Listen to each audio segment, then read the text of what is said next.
j'apprécie énormément. Juste avant tout ça, je vous invite à liker la vidéo, partager, commenter si la vidéo vous plaît ou si vous avez envie de soutenir la chaîne et évidemment de vous abonner. Ça fait extrêmement plaisir autant à moi qu'à Angélique Maman Écureuil. Donc voilà, aujourd'hui on va partir sur une lecture chuchotée qui est une lecture chuchotée du livre Les frères Karamazov de Fedor Dostoïevski. Je vais peut-être vous lire en premier la quatrième de couverture. Les frères Karamazov. Il y a le père Fyodor Pavlovitch, riche, malhonnête et débauché, et ses trois fils légitimes, Mitya, impulsif, orgueilleux, sauvage, Ivan, intellectuel, raffiné, intransigeant, Alyosha, sincère, pieux, naïf. Et puis il y a le fils illégitime, Smerdiakov, libertin cynique, vivant, serviteur chez son père. L'un d'eux sera parricide.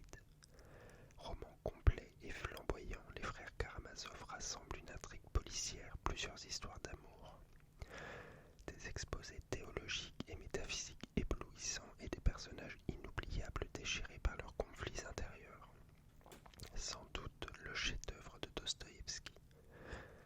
Avec cette publication se conclut également l'immense entreprise de retraduction des romans de Dostoïevski entamée il y a plus de 10 ans par Andrei Markovitch. Pour la biographie, courte biographie, né à Moscou le 30 octobre 1821, Fedor Mikhailovitch Dostoïevski est entré en littérature en janvier 1846, donc à 25 ans. À 24 on va dire, mais il a commencé d'écrire à 22 pour ce roman, Les pauvres gens. Et il est mort à Saint-Pétersbourg le 28 janvier 1881. Donc, Dostoïevski, c'est avec Samuel Beckett, je pense mon auteur favori. Je pense que vous entendez des gargouillis. C'est mon estomac. Je sais pas trop. C'est mon estomac qui est en train de gargouiller. Enfin voilà. Dostoïevski, c'est, je pense, dans mon top 2 avec Samuel Beckett. Et en fait, ils ont pas mal de choses en commun. Je sais pas à quel point je sais que Samuel Beckett, qui est évidemment postérieur à Dostoïevski, aimait Dostoïevski.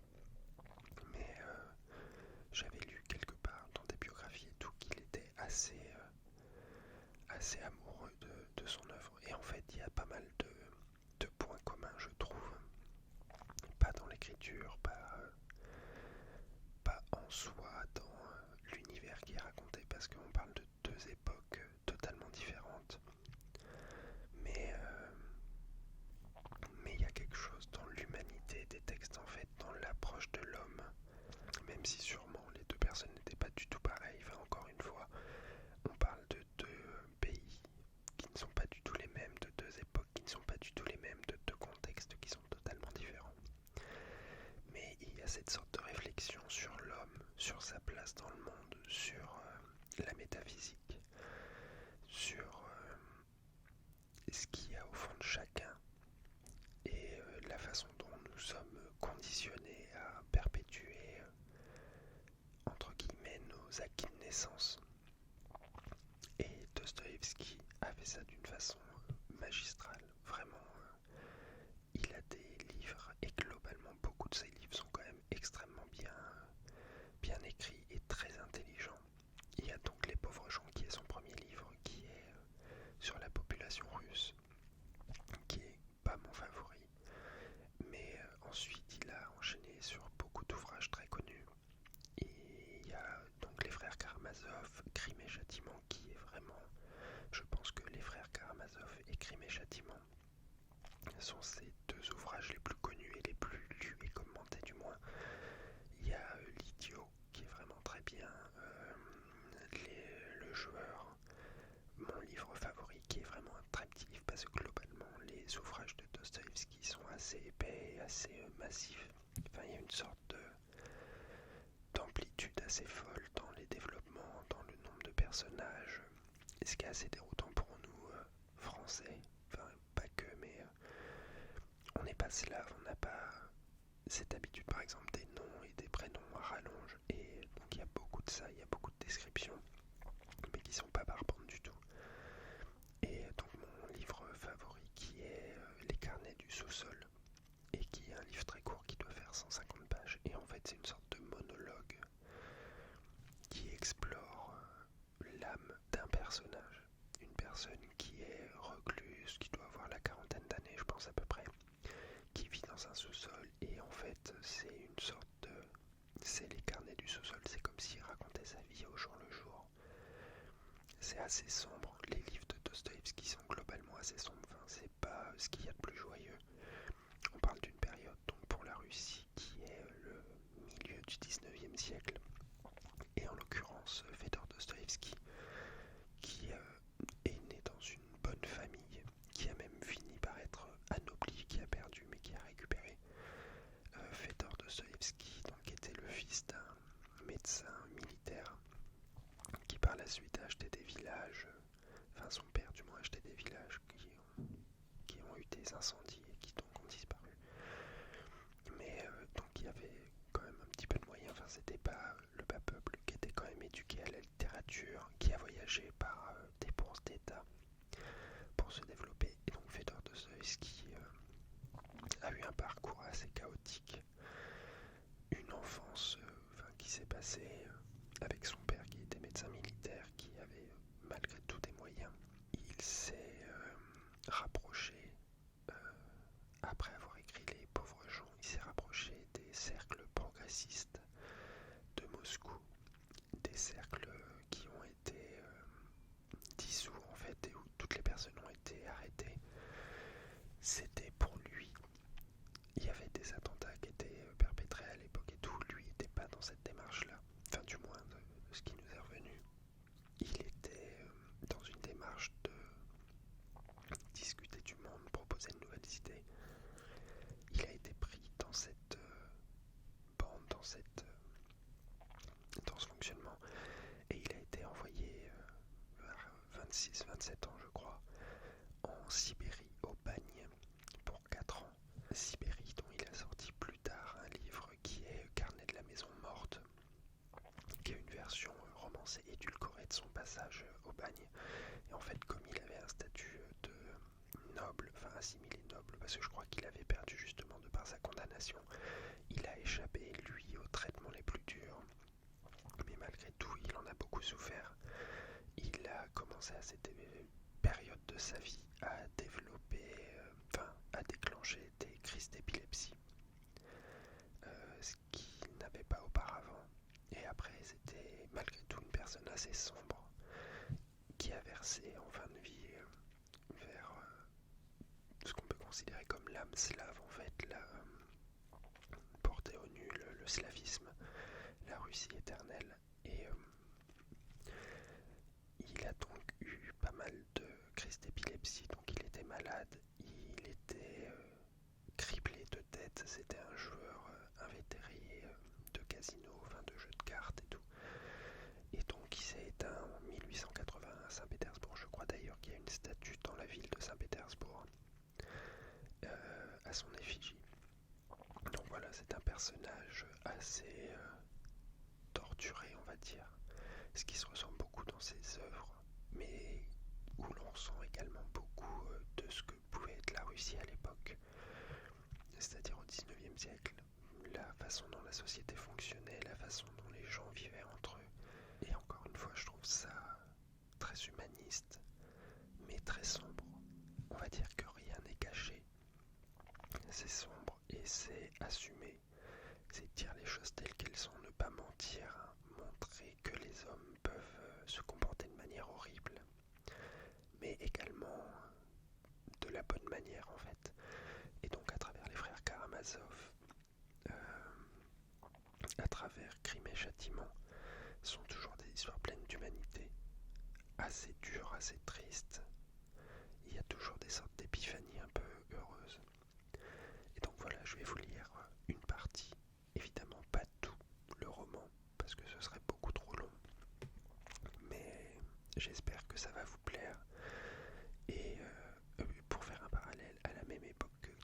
Dostoïevski. En France, par exemple, on avait Gustave Flaubert. Alors, je sais pas si vous entendez, mais il y a beaucoup de motos qui passent dans la rue, c'est assez pénible. Et donc, voilà, à la même époque en France, il y avait Flaubert. Ce qui peut aider à faire une sorte de comparatif entre les œuvres et la façon dont les choses étaient vécues. Enfin, on peut comparer Madame Bovary avec les frères Karamazov, par exemple, du moins d'un point de vue temporel et historique.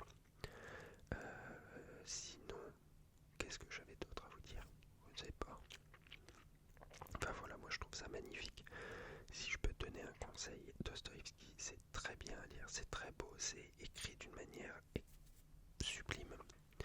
Et il y a en fait chez Actes Sud, qui est une maison d'édition de Arles, qui est la maison d'édition qui a été créée par le père de l'ancienne ministre de la Culture au début de l'arrivée de Macron. Enfin voilà, pas très important. Et donc il y a une collection chez cet éditeur qui est Babel, où tous les ouvrages de Fedor Dostoïevski ont été retraduits par un traducteur franco-russe qui est Andrei Markovitch. Et apparemment, alors moi je lis pas le russe donc j'en sais rien, j'ai lu d'autres romans de Dostoïevski qui n'étaient pas traduits par cette personne et effectivement c'était, je sais pas, moins prenant. Là il y a vraiment quelque chose de très vivant dans son œuvre qui apparemment est très fidèle à la réalité de ce qui a été écrit. Donc je vais commencer. Il y a une note de l'auteur en première page, je crois. Note de l'auteur. Commençant l'histoire de la vie de mon héros, Alexei Fyodorovitch Karamazov, je me trouve dans une certaine perplexité. Je veux dire, je déclare certes qu'Alexei Fyodorovitch est mon héros, mais néanmoins je suis bien placé pour savoir que cet homme-là est tout sauf un grand homme. Ce qui m'amène à prévoir les inévitables questions du genre: qu'a-t-il donc, votre Alexei Fyodorovitch, de si remarquable que vous l'ayez choisi pour être votre héros? Qu'a-t-il fait de particulier? De qui et pourquoi est-il connu? Pourquoi moi, lecteur, dois-je perdre du temps à étudier les faits de sa vie? La dernière question est la plus fatale, car je ne peux y apporter qu'une seule réponse. Vous le verrez peut-être dans le roman. Mais si on lit le roman et qu'on ne le voit pas, si on reste en désaccord avec moi quant au caractère remarquable d'Alexei Fyodorovitch, je le dis parce que, le deuil au cœur, je le pressens, pour moi c'est un homme remarquable, mais réellement je doute de réussir à le démontrer au lecteur. Le fait est que c'est un grand homme, certes, mais encore indéterminé, non parvenu à la clarté. Du reste, il est étrange dans une époque comme la nôtre d'exiger des gens de la clarté. Une chose est, je crois, plus ou moins hors de doute, c'est un homme étrange, voire un original. Mais le fait d'être étrange ou original nuirait plutôt que de donner un droit à l'intention, surtout quand tout le monde s'efforce d'unifier les particularismes et de trouver ne serait-ce qu'un soupçon de langue commune à cette bêtise collective. L'original, lui, dans la plupart des cas, c'est un cas particulier, une mise à part, vous ne pensez pas? Eh bien, c'est si vous n'êtes pas d'accord avec cette dernière thèse, et si vous me répondez non ou pas toujours, que peut-être je me sentirai reprendre courage au sujet de l'importance de mon héros Alexei Fyodorovitch. Car non seulement un original n'est pas toujours un cas particulier, une mise à part, mais au contraire, il arrive que ce soit lui, j'ai l'impression, qui porte en lui cette espèce de noyau du grand tout, et que les autres gens de son époque, tous, par une espèce de souffle de vent qui passe, allaient savoir pourquoi, pour un temps, ce grand tout, ils s'en sont détachés. Je ne me serais jamais lancé au demeurant dans ces explications si vagues, si peu intéressantes, et j'aurais commencé tout simplement sans préface, ça plaît. On lira de toute façon. Or, le malheur veut que, d'histoire d'une vie, j'en ai une seule, mais de romans, j'en ai deux. Le roman essentiel, c'est le second, l'activité de mon héros. Cette fois dans notre temps, je veux dire, au moment précis, contemporain que nous vivons. Le premier roman, quant à lui, s'est déroulé il y a 13 ans, et ce n'est même presque pas un roman, c'est juste un moment de la première jeunesse de mon héros. Me passer de ce roman est impossible, parce qu'il y a trop de choses du second roman qu'on ne comprendrait pas.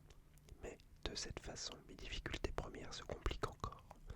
6 mois, n'est-ce pas? C'est-à-dire le biographe lui-même, je pense qu'un seul roman, si ça se trouve. Pour un héros aussi modeste et indéterminé pourrait être superflu. De quoi ai-je l'air quand je me présente avec deux? Et comment expliquer une telle prétention de ma part? Puisque je me perds à essayer de résoudre ces questions, je me décide à les laisser de côté sans les résoudre du tout. Il va de soi que le lecteur perspicace a déjà deviné depuis longtemps que je tendais à cela depuis le tout début, et qu'il ne faisait que s'énerver contre moi en se demandant pourquoi je dépensais pour rien des mots stériles et un temps précieux. Mais à cela, je peux faire une réponse précise. J'ai dépensé des paroles stériles et du temps précieux, d'abord par politesse et ensuite par ruse. On a beau dire, enfin, je vous aurais quand même prévenu de telle ou telle chose.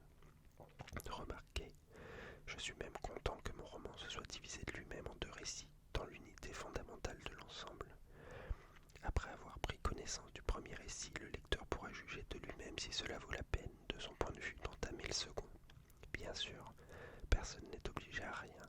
On peut aussi laisser tomber le livre après les 2 premières pages du premier récit, pour ne plus jamais le rouvrir. Mais il existe tout de même des lecteurs assez scrupuleux qui souhaitent coûte que coûte lire jusqu'au bout, pour ne pas se tromper dans leur jugement impartial. Je pense par exemple à tous les critiques russes. Et donc, mettons devant ces gens-là, je me sens quand même le cœur un peu plus léger. Malgré tout leur soin et leur honnêteté, je leur donne, quoi qu'on en dise, un prétexte des plus légitimes pour laisser tomber le récit dès le premier épisode du roman. Voilà. Bon, voilà toute l'introduction. J'en conviens parfaitement, elle ne sert à rien du tout, mais puisqu'elle est écrite, qu'elle reste. Sur ce, au fait. Je trouve ça assez génial en fait comme façon d'entrer dans un roman, que ce soit l'auteur directement qui s'adresse à vous et qui vous dise bah voilà, je vais vous raconter ça comme histoire. Il se peut que ça vous plaise pas, mais bon, moi je l'ai écrit, j'ai même écrit 2 histoires qui sont ensemble, qui sont liées. La première elle est importante, si vraiment ça vous ennuie, arrêtez tout de suite, ça sert à rien d'aller plus loin. Je trouve ça honnête et courageux, et un peu culotté aussi franchement. Première partie. Livre premier, histoire d'une petite famille. Fyodor Pavlovitch Karamazov.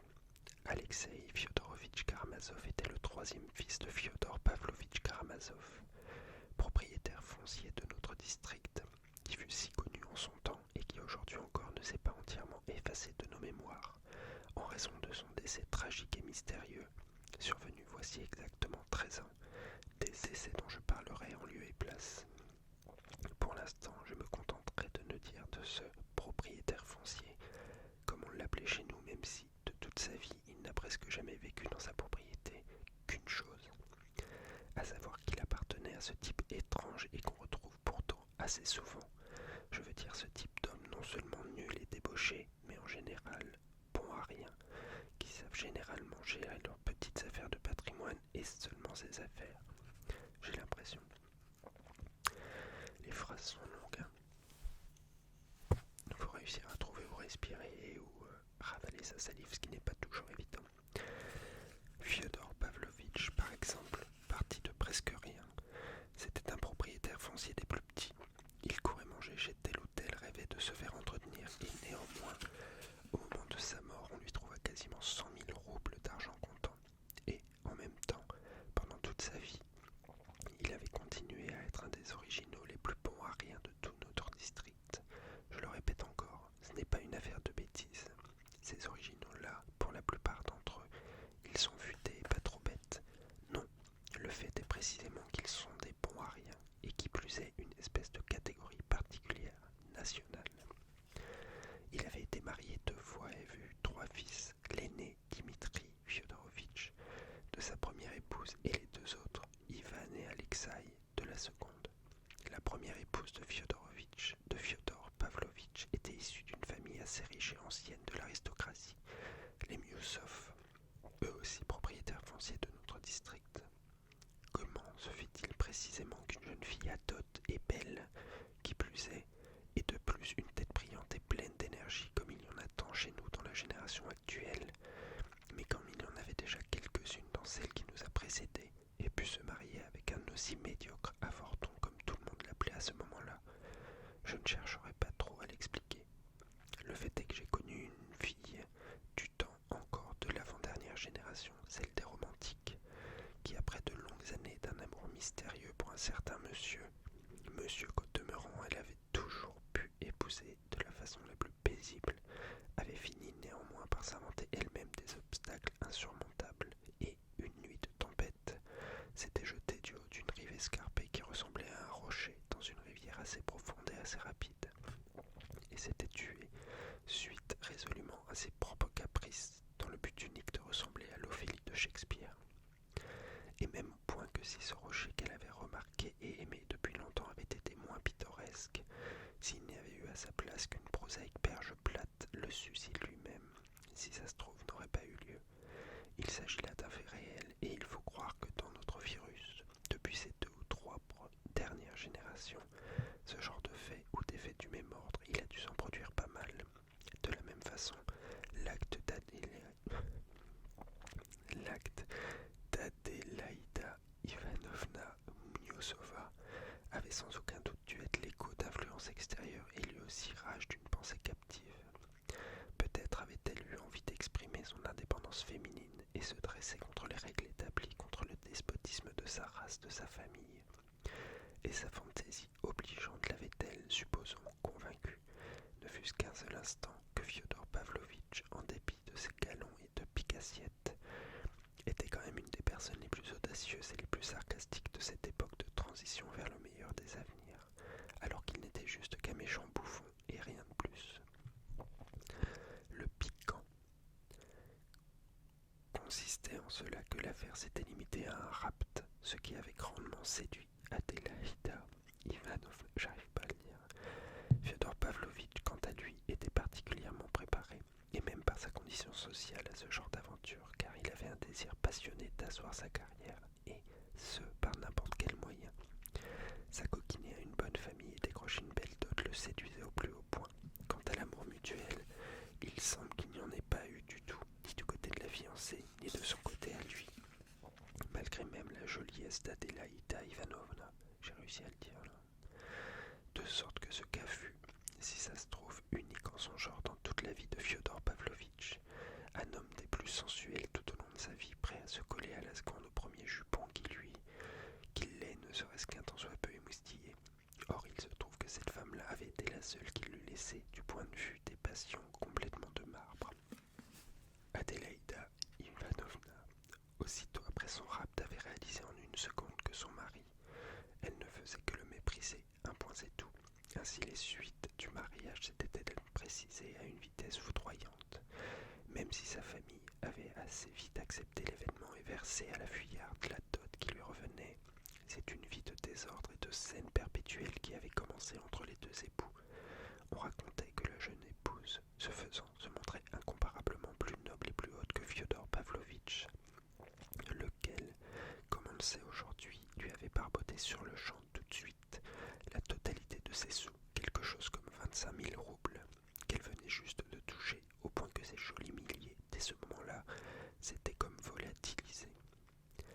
Le village et la maison de ville, tout sauf médiocre qu'elle avait, là encore, reçu en dot, il avait essayé pendant de longues années, de toutes ses forces, de les faire passer à son nom par la réalisation de je ne sais quel acte rédigé à cette fin.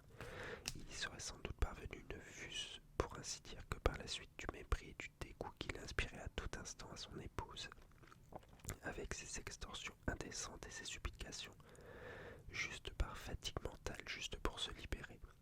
Mais par bonheur, la famille d'Adélaïda Ivanovna était intervenue et avait limité le rapace. On sait positivement que des rixes fréquentes opposaient les époux et que, dit la légende, ce n'était pas Fyodor Pavlovitch qui distribuait les coups, mais Adélaïda Ivanovna, dame emportée, audacieuse, au teint hâlé, impatiente, douée d'une force physique remarquable. Au bout du compte, elle avait fini par abandonner le domicile conjugal et par s'enfuir de chez Fyodor Pavlovitch, avec un précepteur séminariste qui se mourait de faim, laissant sur les bras de Fyodor Pavlovitch son fils Mitya, âgé de 3 ans. Pas joyeux comme histoire. L'instant d'après, Fyodor Pavlovitch avait institué chez lui tout un harem et une saoulerie des plus sordides, et pendant les entr'actes, il faisait quasiment le tour de toute la province, se plaignant les larmes aux yeux au premier venu de l'abandon qu'il avait subi de la part d'Adélaïda Ivanovna, tout en communiquant de ces détails qu'un conjoint devrait avoir sur sa vie de couple. Surtout, c'était comme si cela lui faisait plaisir, et même comme si cela le flattait de jouer aux yeux du monde le rôle ridicule de l'époux humilié et de dépeindre cette humiliation par touches pittoresques. On pourrait croire, Fyodor Pavlovitch, que vous êtes monté en grade, tellement vous êtes content malgré tout votre malheur, lui disaient les moqueurs. Beaucoup même ajoutaient qu'il était heureux de se montrer sous cet air renouvelé de bouffon et qu'il faisait exprès, pour accentuer les rires, de ne pas remarquer le comique de sa situation. Qui sait, du reste, cela était peut-être naïf. Il avait finalement réussi à retrouver les traces de sa fuyarde. La malheureuse se révéla être à Pétersbourg, où elle s'était transportée avec son séminariste et s'était lancée à corps perdu dans l'émancipation la plus totale. Fyodor Pavlovitch s'était agité sur le champ et s'apprêtait à se rendre à Pétersbourg. Pourquoi faire? Cela, bien sûr, il l'ignorait lui-même. Peut-être même aurait-il été bien capable de partir, mais cette résolution arrêtée, il s'était tout de suite senti dans son bon droit, et pour se donner du cœur au ventre avant de prendre la route, s'était relancé dans l'ivrognerie la plus effrénée. Et c'est à ce moment-là que, par la famille de son épouse, il avait reçu la nouvelle de sa mort à Pétersbourg. Elle était morte comme d'un seul coup, quelque part dans un grenier, du typhus, selon les uns et selon les autres soi-disant de faim. Fyodor Pavlovitch avait appris le décès de son épouse alors qu'il était en état d'ébriété. On dit qu'il s'était mis à courir dans les rues et à crier en levant de joie les bras au ciel. Maintenant, maître, renvoie ton esclave en paix. Mais, selon d'autres sources, qu'il pleurait toutes les larmes de son corps comme un petit enfant, au point, disait-on, que c'était pitié de le voir malgré tout le dégoût qu'il inspirait. Aussi bien c'était l'un et l'autre, c'est-à-dire qu'il se réjouissait de sa libération et pleurait la libératrice, tout cela en même temps. Dans la plupart des cas, les gens, même les monstres, sont plus naïfs et plus simples que ce qu'en général on peut en conclure à leur sujet, et nous aussi d'ailleurs. Voici fin du premier chapitre. On va pas aller plus loin parce que sinon ça va être encore un quart d'heure pour vous de lecture chuchotée, et je préfère à la rigueur que vous le lisiez par vous-même si cela vous intéresse, évidemment. Mais bon, comme vous voyez, c'est pas tout rose, c'est un peu sombre et en même temps relativement factuel quant à ce qu'était la vie en Russie au milieu du 19e siècle. Les frères Karamazov, c'est son dernier roman. Il est décédé en 1881, Fyodor Dostoïevski, et le livre est sorti en 1880, donc il n'a rien écrit d'autre après. Il y a eu des bribes, je crois, qui sont sorties de choses qu'il avait commencé à écrire, mais c'est pas allé beaucoup plus loin. Donc voilà, j'espère que cette vidéo vous aura plu. J'espère que cette lecture chuchotée et les quelques infos que j'ai pu vous donner vous ont plu. Je sais même pas si je l'ai dit, mais évidemment il était russe. Les informations on les donne quand on y pense, apparemment. Donc voilà, ça m'a fait plaisir de lire ces quelques pages pour vous. Dites-moi en commentaire si vous voulez d'autres lectures chuchotées, si vous avez des auteurs qui vous intéresseraient. Je suis pas calé sur tous les auteurs et je suis pas fan de tous les auteurs, mais si on est sur du classique, potentiellement ça peut me plaire et ça peut m'intéresser d'en faire une vidéo. Donc voilà, en tout cas, prenez soin de vous. La lecture c'est magique et ça fait du bien. Dans tous les cas, c'est toujours agréable de se plonger dans un livre, de sortir la tête de ses problèmes, de sa vie du quotidien et de s'ouvrir à de nouvelles choses en fait. Donc lisez, allez à la bibliothèque, demandez des livres à des amis, n'hésitez pas, c'est toujours